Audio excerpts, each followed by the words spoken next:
Hello and welcome to Four Eyes and the Giants presents Weekend Reviews. This is the offshoot videos we're doing while Jordy can't do the full podcast. So every weekend we're going to give you our thoughts on the new releases.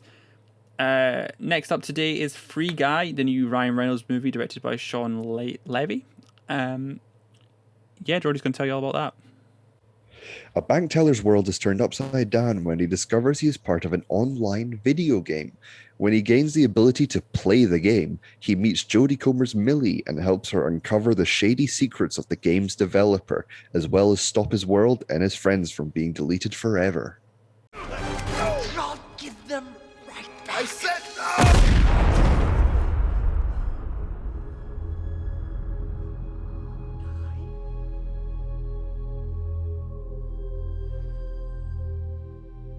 He's just resting. In pieces! That man is dead! He's so sleepy. I'm just gonna put your gun down. Right here. For when you wake. Dad! Dad! Where you going?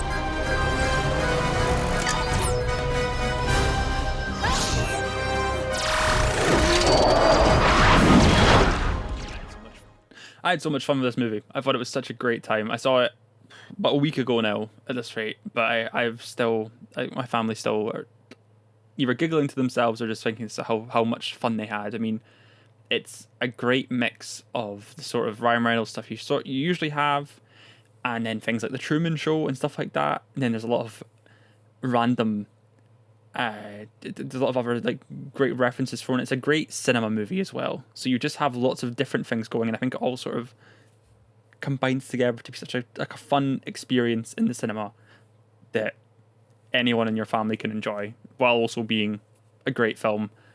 I had a great time.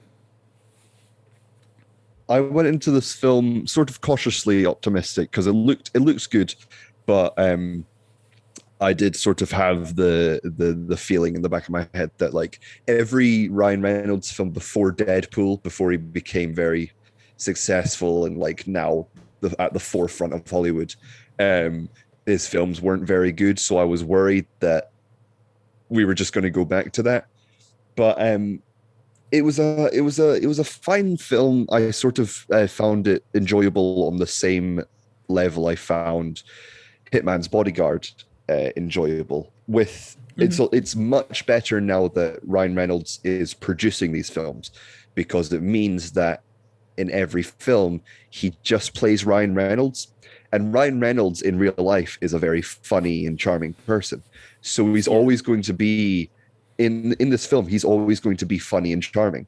But I just didn't. There were multiple moments where I actually found myself thinking, I haven't laughed a lot during this film, because it was just very.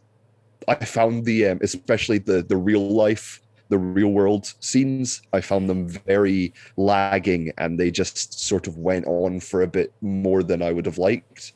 I like the Jodie Comer stuff in the real life, though. I think the Jodie Comer stuff in real life is good. I think Taika was not on form at all. I don't know what had happened, but Taika was not on any form whatsoever.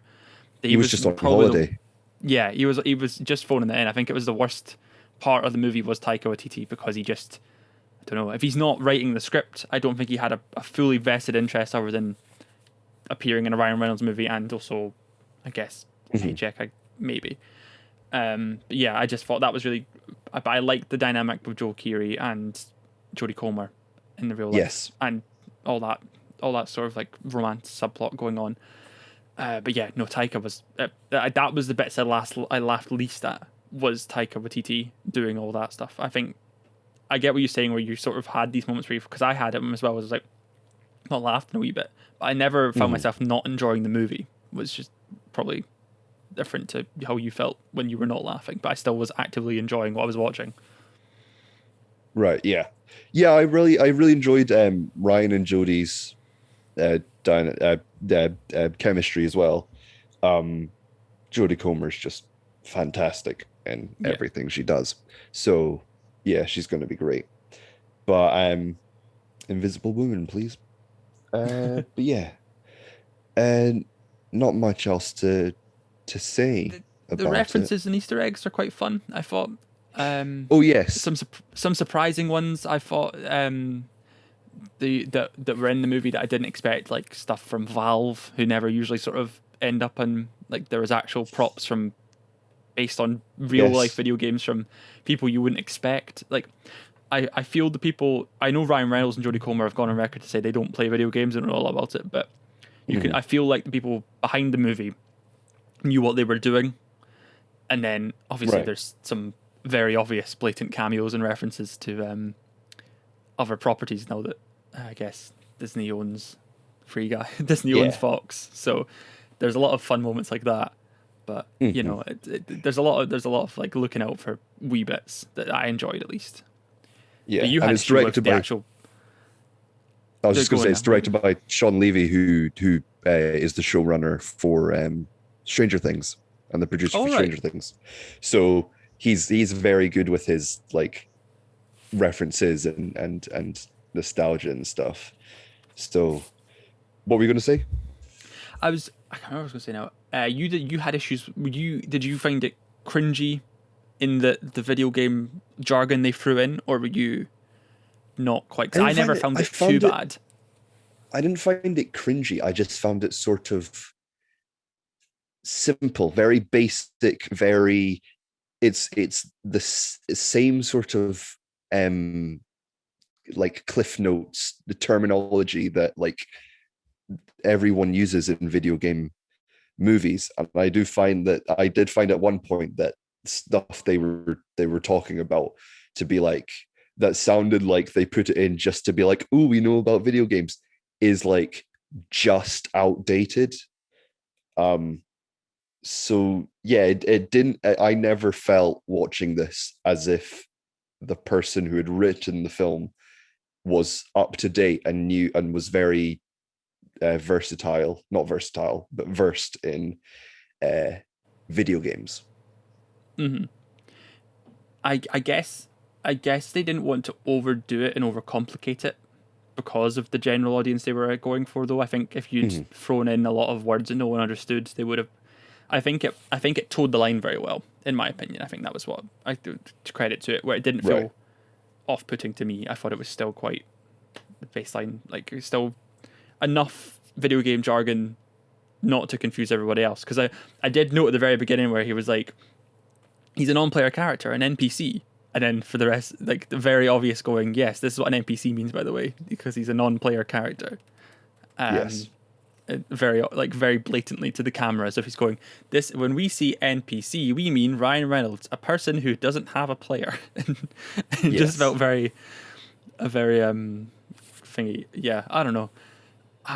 Is it a spoiler to say about the action hero? One of the other things I noticed I want to ask you about, was it a spoiler to talk about the action hero at the very beginning and then midway through the movie as well? The player, that like the avatar for the player that opens the movie and then also comes into it midway through, who an actor we've not seen in years, it feels like.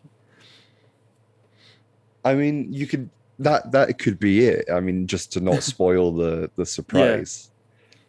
But yeah, there are many cameos in this that are Yeah. very, very well placed. In fact, actually, I'll say there's a fight scene in this film that, as I was watching it, I was like, this should have been in Ready Player One. The way that this fight is using references should have been in the final battle for Ready Player One. Yeah. But yeah, I've that seen a lot bit of was folk- very fun. I've seen a lot of folks say that. I don't understand why it was almost better at being Ready Player One than Ready Player One was in some regards. I found this much more enjoyable than Ready Player One was, and I thought, yeah, I know, and I liked the whole algorithm coming to life. I guess it didn't lean into the whole sentience sort of like debate. I guess if it's a real person or not, like, because it's Yeah. like an algorithm. But I mean, you're in a Ryan Reynolds movie, not a highbrow drama about what the meaning of life is. So Yeah. I guess. If it was written by Alex Garland, then maybe. Yeah. What are you rating this film? Are we doing half stars? Because if I'd go, Sure. I came out of it on a 4, and I guess it's a bit high. So I would maybe go 3.5. It's 3.5 up to a 4. It's somewhere between that. I think it kind of goes Right. between. I'd want to watch it again, but it was one of my most favorite. I think just because of the cheers in some scenes as well. There was actual audience going, an actual buzzing audience for this movie, which was great. So I guess that kind of elevated it. Yeah, I'm in like maybe the 3 to maybe 3.5 area. But yeah, I don't think it's something that we'll be talking about No, for ages. No. this will become a bargain bin movie in no time at all. But that's not to say it's bad. It's just to say it's. I guess you'll see it on net. It'll be a Netflix or Disney Plus canon fodder for a bit. Yeah, in the rankings of non-video game based video game movies, Spy Kids 3D still on top. Give it credit though; it's an original IP. Yeah, Littered with other IP inside it, but it's original IP. yeah. I mean, it's basically. Do you remember APB Reloaded? No, I don't know what that is at Oh, all. it was basically Grand Theft Auto Online before Grand Theft Auto Online. Oh, But what did yes. Yeah. what did you think about Free Guy? You can comment down below on YouTube or on Facebook or on, I guess, podcasts. If you want to leave a review, that would be very nice. Or you can tweet us at 4 Eyes Giant, at Ohio Films, or at me at Real Jodie Steele. Cameron, where can they find you? You can find me on Twitter at CamzoOG, and I do another podcast called 35-Minute Movies with a Waystar fan. You can find all the links to that in the description below. We have also reviewed Beckett, so you can go check out that video, as well as our reviews for Jungle Cruise and other films. I've completely forgotten. Suicide Squad. Suicide Squad, Vivo, Zola, Stillwater. Stillwater. I can't Last remember what else. Letter The from Last Your Letter Lover. from Your Lover. There you go. Go check him Sorted. out. Thank you very much. I hope you have a lovely week. Goodbye.